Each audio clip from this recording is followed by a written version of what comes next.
আজ সানডে, আর সানডেতে কিছু স্পেশাল রান্না তো সবারই হয়।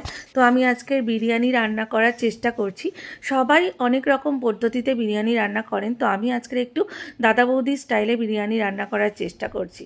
তো তার জন্য আমি কড়াইয়ের মধ্যে নিয়ে নিয়েছি সাদা তেল, তার মধ্যে দিয়ে দিয়েছি ঘি, এবং তার মধ্যে আমি দিয়ে দিয়েছি পেঁয়াজ কুচোনো। অনেকটা পেঁয়াজ কুচোনো লাগেই রান্নাটায়।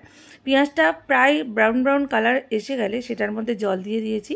এবার এটা ফুটতে থাক, আর এদিকে আমি বাসমতি রাইসটা হওয়ার জন্য জল ফুটতে দিয়েছি, তার মধ্যে গোটা গরম মশলা দিয়ে দিয়েছি। তো এদিকে এই পেঁয়াজ আর জলটা যখন ফুটতে শুরু করেছে তখন তার মধ্যে দিয়েছি কাশ্মীরি লঙ্কার গুঁড়ো, আদা রসুনের পেস্ট। আপনারা চাইলে আদা রসুনের পেস্ট করে তার জলটা শুধু দিতে পারেন। তো এবার দেবো স্বাদ মতো লবণ।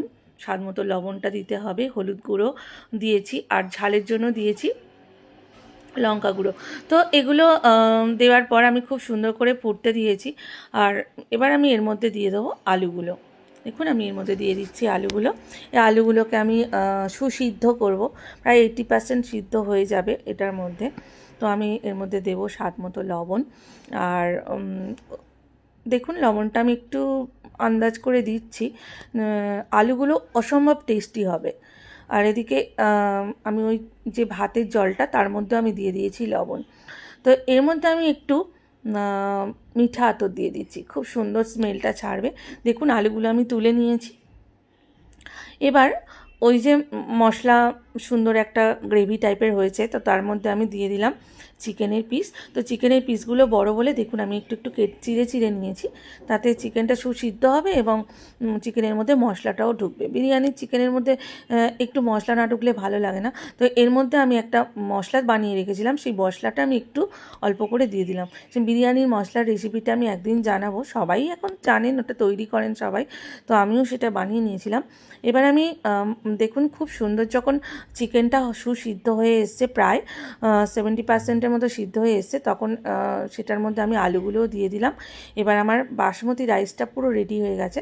তো সেটা খুব সুন্দর করে আমি দিয়ে দিলাম গ্রেভিটার ওপরে।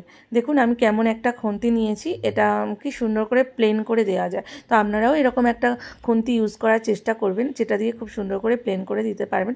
আমি একটা দুধ আর খোয়া ক্ষীরের ঘোল বানিয়ে রেখেছিলাম, সেটা এবার দিয়ে দিলাম তো এই লেয়ারটার ওপরে। তারপর আমি অল্প একটু পুদিনা পাতা, ধনিয়া পাতা এর মধ্যে অ্যাড করেছি। এটা মানে এই বিরিয়ানিটাই আপনারা দিতেও পারেন, নাও দিতে পারেন, কারণ আমি আজকে রান্না করছি দাদা বৌদি স্টাইলে। অনেকটা মানে ওনাদের মতো তো আর আমরা করতে পারবো না, ওই চেষ্টা করা আর কি। তো এবার এটার মধ্যে আমি আরেকটু মিঠা আতর দিয়ে দিলাম, আর আমি এটার মধ্যে দিয়ে দেব কেওড়া জল, গোলাপ জল এবং জাফরান আমি একসাথে রেখেছিলাম জলের মধ্যে, তো সেটা আমি এটার মধ্যে দিয়ে দেবো। দিয়ে আমি আরেকটু ঘি দিয়ে দিচ্ছি এটার উপর ছড়িয়ে, খুব সুন্দর করে ঘিটা আমি দিয়ে দিলাম। আর এটার মধ্যে আমি যে মশলাটা বানিয়ে রেখেছিলাম সেই মশলাটা আমি দিয়ে দিলাম, এটা বিরিয়ানির মশলা। তো দিয়ে আমি এটাকে খুব সুন্দর করে টাইট করে আমি একদম দমে বসিয়ে দিলাম। দেখুন আমার বিরিয়ানির ফাইনাল লুকটা কেমন হয়েছে। তো কেমন হয়েছে জানাবেন। আমি চেষ্টা করেছি, ভুল ত্রুটি অনেক হতে পারে, বিরিয়ানি অনেকে অনেক রকমভাবে বানান, তবু আমি আমার মতো চেষ্টা করেছি, আমার ছেলে মেয়েদের জন্য রান্না করেছি এবং ওরা খেয়ে বলেছে দুর্দান্ত হয়েছে। তো আপনারা সবাই ভালো থাকুন, সুস্থ থাকুন, আর থ্যাঙ্কস ফর ওয়াচিং।